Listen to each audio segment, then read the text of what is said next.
നമസ്കാരം, ഞാൻ doctor Prageeth, specialist in physical medicine and rehabilitation.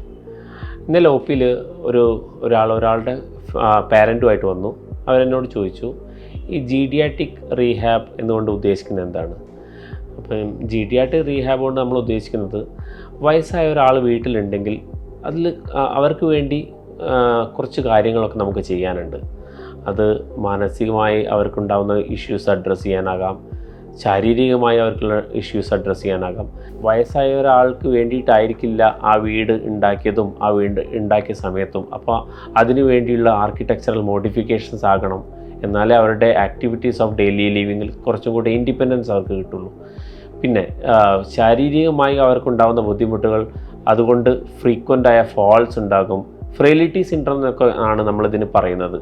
അതായത് വയസ്സായ ഒരാളുടെ ശരീരം ഒരു എബോ 35 ശേഷം നമുക്ക് ബോൺ ലോസ് ഉണ്ടാകുന്നുണ്ട്, ബോൺ മിനറൽ ഡെൻസിറ്റി കുറയുന്നുണ്ട്, സാർക്കോപീനിയ അതായത് മസിൽ മാസ് കുറയുന്നുണ്ട്.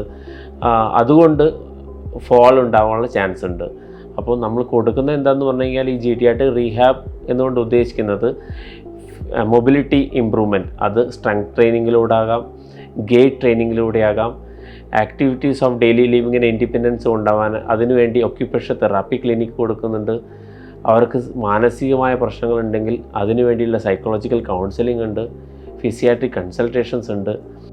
ആർക്കിടെക്ചറൽ മോഡിഫിക്കേഷൻ എന്നുകൊണ്ട് ഉദ്ദേശിക്കുന്നത് ഒരു ബാത്റൂം ഒരു വയസ്സായ ഒരാളുടെ രീതിയിൽ അതിനെന്തൊക്കെ മോഡിഫിക്കേഷൻസ് അതിന് വേണം, നമ്മളുടെ സാധാരണ ടോയ്ലറ്റിൻ്റെ ഹൈറ്റ് എത്രയാണ്, ബെഡിൻ്റെ ഹൈറ്റ് എത്രയാണ്, ചെയറിൻ്റെ ഹൈറ്റ് എത്രയാണ്, ഇതിനെല്ലാം ഒരു പ്രത്യേക ഗൈഡ് ലൈൻസ് ഉണ്ട്.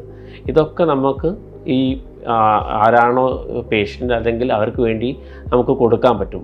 ഇതൊക്കെയാണ് നമ്മൾ ജീഡിയാറ്റിക് റീഹാബ് എന്നുകൊണ്ട് ഉദ്ദേശിക്കുന്നത്. പിന്നെ ഒരു പ്രധാന പ്രശ്നമാണ് നമ്മൾ അഡ്രസ്സ് ചെയ്യേണ്ടതാണ് ബോൺ ഹെൽത്ത്. ബോൺ ഹെൽത്തിന് വേണ്ടിയിട്ട് നമ്മൾ ചെയ്യേണ്ട കാര്യങ്ങൾ എന്തൊക്കെയാണെന്ന് പറഞ്ഞു കഴിഞ്ഞാൽ, ചില ഇൻവെസ്റ്റിഗേഷൻസ് ഉണ്ട്. അതായത് ഡെക്സാ സ്കാൻ എന്നൊക്കെ പറയും, നമ്മൾ ബോണിൻ്റെ സ്കാൻ. അത് എബോ 60 or 65, മെയിൽസും ഫീമെയിൽസിനും വേറെ വേറെയാണ് കാറ്റഗറി, പക്ഷേ അത് നമ്മൾ ചെയ്തിരിക്കണം. അതിലൂടെ നമുക്ക് ഫ്രാക്ചർ അഥവാ ഒരാൾ വീണ് കഴിഞ്ഞാലാണ് ഏറ്റവും കൂടുതൽ ബുദ്ധിമുട്ടുണ്ടാകുന്നത്. അപ്പോൾ അത് നമുക്ക് കുറയ്ക്കാൻ പറ്റും. അതായത് ഫ്രാക്ചർ റിസ്ക് നമുക്ക് പല ആപ്പുകളുണ്ട്, പല സ്കോറുകളുണ്ട്, ഡെക്സാ സ്കാനുകളുണ്ട്. പിന്നെ വിറ്റാമിൻ ഡി ഡെഫിഷ്യൻസി കാരണം ബോൺ ഹെൽത്ത് ഡിറ്റോറിയേറ്റ് ആവുന്നുണ്ട്. ഇതെല്ലാം നമുക്ക് അഡ്രസ്സ് ചെയ്യാൻ പറ്റും. പിന്നെ ഒരു പ്രധാന പ്രശ്നമാണ് വയസ്സായി കഴിഞ്ഞാൽ കുറേ മെഡിസിൻസ് കഴിക്കുന്നുണ്ടാവും. അപ്പോൾ ഈ മെഡിസിനെല്ലാം നമുക്ക് അഡ്രസ്സ് ചെയ്യണം ഒരു സ്ഥലത്തേക്ക്.